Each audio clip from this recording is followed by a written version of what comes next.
Charts, including pivot charts, summarize data visually, so you should pay careful attention to the appearance of your chart and the elements it contains. If your organization mandates which color schemes you need to use for internal or external documents, you should also ensure your pivot charts conform to those graphic production standards. In this movie, I will show you how to format your pivot chart. My sample file is format 0604, and you can find it in the Chapter 6 folder of your exercise files collection. I have a basic pivot chart here that displays the quantity of orders, the number of orders that is, for categories. I have the basic formatting that was applied when Excel created the pivot chart for me. So let's say that I want to change that formatting.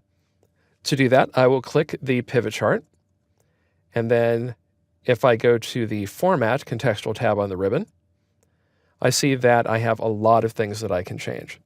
For example, if I want, I can click an individual shape.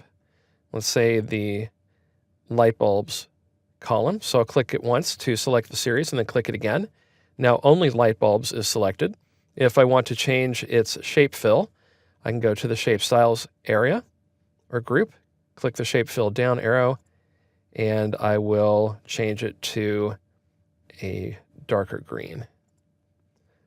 So now I have that change in place, and note that nothing else got changed. And also notice that in the legend, the light bulbs item has a green square next to it, which changed along with the color of its column. If you want to apply a built-in format, you can go to the Design Contextual tab of the ribbon, and you see that you have quite a few different chart styles that you can choose from, and those are displayed here in the Chart Styles gallery. So if you click the More button, you'll see all the styles that are available to you, and I will select the first one on the second row, just because it's visually distinct, and you see that you have an entirely different chart style that's been applied. If you want to change the colors that are used, you can click the Change Colors button and select a different color palette. I'll go down to the last one, and you can see that the colors have changed. If you want to, you can get to this same set of chart styles and also colors by clicking the Chart Styles Action button.